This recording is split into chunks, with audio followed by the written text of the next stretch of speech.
Hey everybody, it's Jason Blaha here, and I had a subscriber make a comment that I'm going to read out to you guys because it's going to have a lot to do with the topic of this video. That's a guy by the name of Steve McQueen, and he wrote, "Damn man, I'm loving the multiple sets of triples workouts. Tying yourself to one piece of equipment for an hour or more and doing a shitload of sets may not look like the coolest or trendiest thing, but it sure will get you damn strong and will also build technique to where it becomes second nature. This is real training, Jason. Good stuff." And that's kind of a point I want to touch on. And the way I'm training at the moment with a lot of that, it really is not intended for novice lifters. And I know probably 80% of the people out there listening, if not more, are going to fall in that novice category. And you know what? I have multiple programs out for you guys. I have well-written, fleshed out programs for you guys, 2 different total novice programs that'll carry you through that first year. And I genuinely believe people need to stick with full body 3 days a week until you build a base. And that's when you can branch out into other stuff. And I even have a 4-day-a-week intermediate linear periodization program for people who are past that point. And it's a great off-season program for football players, rugby players, things like that, and off-season powerlifters even. Just a general strength and size building program.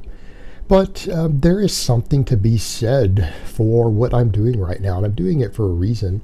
I'm doing it obviously because we've seen not only a lot of old-timers train this way, but we've seen newer studies confirm this. And it's interesting because, we look at those studies that Brad Schoenfeld did, and I've linked them multiple times. And, a lot of his conclusions were, that style of training, it might have slightly more injuries and it takes more time in the gym. That was the negatives. But what were the positives of it, of doing high volume with triples? That it put on just as much size as hypertrophy training, right?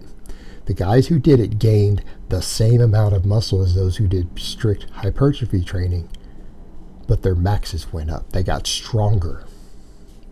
Let that sink in. So people say, is this for size or is this for strength? That style of training, which in his case it was 7 heavy triples, put on the same amount of muscle mass in the groups who did that as hypertrophy training, but they got stronger on top of it. In other words, from a results perspective, there were no negatives. That was a superior way to train. Now, the downside being, that there is the higher risk of injury because you're using heavier loads all the time, et cetera, et cetera. It takes more time. Okay, those are negatives also. But if we're talking about what are we looking for as far as is ideal training, getting the most out of your training, and there's something to be said for coming into the gym and picking a moderately heavy weight and beating away on it for an hour. And I don't mean short breaks. I'm talking coming in and doing real work sets, doing triples. But, there are top lifters out there who are absurdly jacked, by the way, who do this with singles, doubles. There's some people who do it with 5s. I do triples. I recommend triples. But this same sort of training protocol has been used anywhere from 1 to 5 reps. And guys do up to 10 or 12 sets. All right, there's something to be said for this. And some people would say, well, what do you mean? If you're practicing proper form, and you're saying, okay, I'm going to come in and master this exercise, this is a perfect way to master technique with heavy weight. And if you master technique and you do pay attention to your recovery overall, you don't get injured. You can, but it's at a much lower rate. What usually causes injuries? Bad form, breakdown of technique, not paying attention to your connective tissue, not deloading. But when you come in and you take an exercise like this, if you're focused on taking whatever breaks you need to get your head straight between every set so that you can come in and focus on the technique, isn't your technique going to be better than if you're not focusing, meaning you're coming in doing some higher reps, whatever it is you happen to do, because you're coming in focused on that lift. You're coming in and saying, I'm going to dedicate an hour. I'm going to dedicate the next hour to this exercise.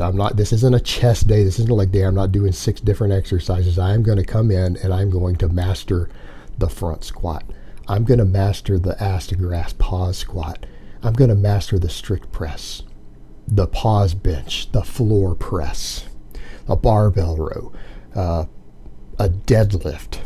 You're going to come in and you're going to focus on this exercise for the next hour or sometimes more. And you come in and you dedicate your time to that and you get your head straight for every single set so that you can focus on the technique, and you come in and you do 7, 8, 9, 10 sets with the same weight, taking whatever breaks you need to make sure you get to those final sets. And you focus on perfect technique, power, form, all of that. Isn't your technique going to be better for it? Aren't you going to master that exercise easier because you're not in here with exercise ADHD? You're not coming in, I'm doing 4 different exercises, I'm doing 6 different exercises, changing stuff around. You're focusing on that lift. You're focusing on that lift. And me and people say, well, that's for strength, not size. Really? Because that's not what the data shows. Tell that to Dr. Brad. His studies say it puts just as much size on you. Just as much size on you as pure hypertrophy work does. But you walk away from training like that with better form, better technique, better strength, better power. And there's something else to be said for all of that. Yeah, you master the exercise, but there is something to be said for coming in and saying, okay, guys, I'm coming in today and my focus is the deadlift or the front squat or the press. And I'm going to own that exercise. And when I'm done today, I'm going to be the master of that exercise. There is a certain amount of mental fortitude and focus as that builds. And there's a different psychological effect of that. I can tell you, as someone who's been doing this again for a while, this is my current training style that I've been utilizing. There is a different sense of clarity that you get from that training. And I'm not going to come in and say, oh, this is hardcore, this is badass, it makes you a savage. None of that bullshit. It gives you focus, though, because you come in and when you come in and say, okay, I'm going to come in, I'm going to get at least whatever number of sets on this, and I'm going to hit these with good form and good power. And as you go through that workout, usually your technique gets better and better because you're focusing on it as you go. Even though you're using a heavy weight, it tends to get better.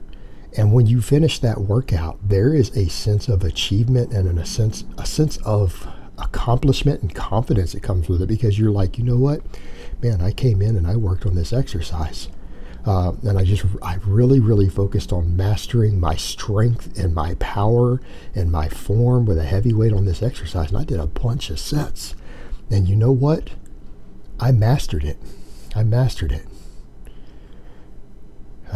And when you think about it, when you do this with a big exercise, you need to think in terms of the amount of muscle and strength you're going to build out of doing something like that. You know, I'm not talking about coming in and doing curls. All these guys come in and do 15 sets of curls. That's honestly not that difficult. And that honestly is not going to put that much muscle on you either. But when you come in and you do 10 sets of squats, 10 sets of strict pen lay rows, or deadlifts, that is a lot of muscle mass you're building up. And again, you're taking a protocol that we know produces as much results as hypertrophy training, but more strength. There is a sense of accomplishment at the end of a workout like that. There absolutely is. For me, I've noticed that. And this is speaking as someone who has powerlifting medals, and you guys have seen all that. I've competed even since I've been on here. I've been invited to Worlds in the WPC since I've been on YouTube. But, you know, there is a different sort of sense of accomplishment because you feel like at the end of that workout that you've mastered that exercise. Because you've done so many sets of it and you honed your technique, and particularly when you've been doing this for several weeks on one lift, it just feels like your technique cleans up and you feel like, I am a master of this exercise. I am really getting this technique down. And you do. You absolutely do, because you're having to do all these sets and it ingrains it. You're having to reset up because you're doing a lot of sets with low reps. You have to reset up. You have to get everything perfect all the time. You get really good at setting up that lift. And it's just a different sense of accomplishment that you get from it. And no, it's not sexy. It's not trendy. It's not even fun in its own right. It's fun in its own way, you know, but not fun like a lot of people think of as a workout. But it really gives that sense of accomplishment and mastery over that lift. And I've definitely noticed I'm even growing again now that I'm training this way. And it definitely puts a size on you. It definitely puts strength on you. But it seems like because, again, you're spending an hour sometimes on that one lift, just hammering away at it, it just has a totally different sense of accomplishment and brings a different focus to your training. It's just a little bit different than a lot of the training styles that I've tried in the past. And it's enjoyable in its own right. It's certainly not for everybody, but it's enjoyable in its own right, and it does make you feel like you've really, really accomplished something at the end of a workout, and that's a really good feeling. All right, guys, but that's really all I have to say on that today. I hope it's been informative, and I will talk to you guys next time.